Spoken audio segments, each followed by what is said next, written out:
Harry talked to the Queen alone before Sandringham talks. Meghan's conference call was barred over eavesdropping fears, and Charles made clear his son won't have unlimited resources.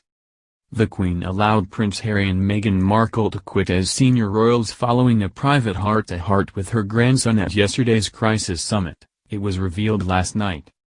After a family meeting at Sandringham, Her Majesty released a historic and emotionally charged statement regretting the Duke and Duchess of Sussex's decision to split their time between Canada and the UK as they wind down their royal duties. According to friends, Harry arrived ahead of schedule to square things with his grandmother, who came into the crunch talks deeply disappointed with him and Meghan for wanting to step back from their official duties. In last night's statement, her sincere regret was made clear, saying she would have preferred them to remain full-time working members. But after her one-to-one with Harry, followed by 2 hours of calm discussions with him, Charles and William, Her Majesty agreed to a transition period where the Duke and Duchess would step away from royal engagements as they spend more time in Canada. After Princes Charles, William and Harry left the meeting in 3 separate cars, the Daily Mail's editor-at-large Richard Kay revealed Meghan was barred from dialing in on the meeting from Vancouver. Palace officials said such an idea was rejected because no one knew for sure who else might have been listening in. An insider said, "This was a highly confidential family discussion, not a conference call." The Queen has said that hammering out a viable blueprint for Harry and Meghan's financially independent future was proving complex and indicated more details need to be ironed out in the coming days. And sources revealed that Prince Charles also views the matter far from concluded as he knows Harry will rely on his Duchy of Cornwall to meet family bills. He has already lavished a small fortune on his younger son, from his wedding to the fitting out Frogmore Cottage, the Windsor house he is now largely going to vacate when he uproots to North America. A friend says, he doesn't have unlimited resources. Harry needs to know that. The Queen has ordered staff to find a solution within days to the remaining sticking points, including the couple's future funding, which is expected to impose rigid rules on their commercial activities. One figure said, there will be strict instructions on branding, for example. No one wants to see the Sussexes' name on a tub of margarine. This was a deliberate nod to what happened in the aftermath of Diana's death when her memorial fund began endorsing cash-raising schemes that appalled the public. Yesterday's unprecedented royal party culminated with a 5 p.m. statement from the palace, in which the Queen gave Harry and Meghan the green light to press ahead with plans to become financially independent. The monarch said, "Today my family had very constructive discussions on the future of my grandson and his family. My family and I are entirely supportive of Harry and Meghan's desire to create a new life as a young family. Although we would have preferred them to remain full-time working members of the royal family, we respect and understand their wish to live a more independent life as a family while remaining a valued part of my family." Harry and Meghan have made clear that they do not want to be reliant on public funds in their new lives. It has therefore been agreed that there will be a period of transition in which the Sussexes will spend time in Canada and the UK.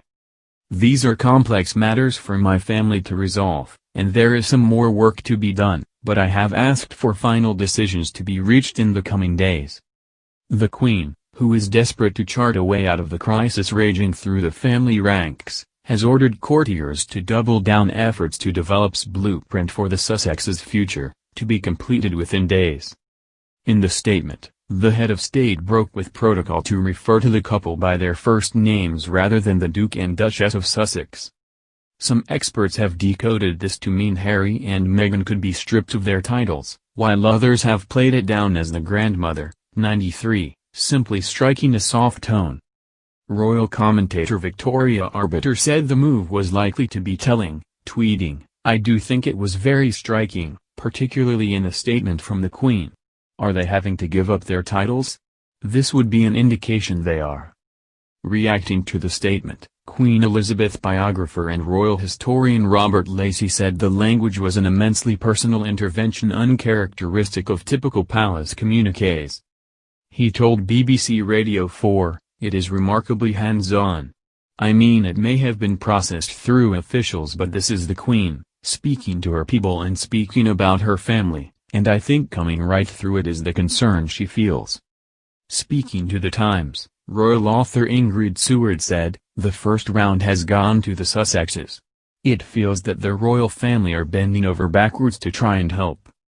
Yesterday's unprecedented meeting represented the first time that Harry, 35, had met with his closest relative since early November, with the prince and his wife having taken a 6-week break in Canada over the Christmas period. Although they arrived back only last week, Meghan, 38, has already returned to the country. Aides have now been set to work to try to come up with a workable solution to the crisis, preferably by Friday. This includes enabling the couple to find a way to become financially independent and not rely on taxpayer funds in the future, as well as acceding to their wish to live partly in Canada for the foreseeable future. Other issues left on the table for further discussion are the cost and provision of the couple's security, particularly while they are spending large swathes of time out of the country. There is also the matter of Frogmore Cottage, the couple's Windsor home lent to them by the Queen, and refurbished with £2.4 million of public money. The couple have insisted that they want to keep the property as a base in the UK. It is clear that despite the Queen's emphasis on the meeting being constructive and supportive, the schism between Harry and his family runs deep. The statement failed to hide the sadness of the elderly monarch, who has made no secret of the hurt her grandson has caused her in wanting to break away from the institution and choosing to tell the world of his intentions last Wednesday without informing her first. Harry is expected to leave the country to rejoin his family by the end of the week, after conducting what will likely be an awkward engagement at Buckingham Palace on Thursday in front of the media. Yesterday's Sandringham summit saw Harry arrive at 11:20 am, with his grandmother and father already waiting for him. At his side was his newly appointed private secretary, Fiona Msolwam. His frail grandfather, the Duke of Edinburgh, was earlier seen driving out of the estate, and it is not known if the pair, once so close, even met. Intriguingly, his brother William, whose relationship with his brother has become so toxic that many insiders describe it as irreparable, did not pull through the gates of the Queen's Norfolk estate until 1:45 p.m., just 15 minutes before the start of the summit. It is understood that Meghan, who flew back to Canada just 24 hours after the couple's bombshell statement last week announcing they were to stand down as senior royals, was planning to dial in on speakerphone.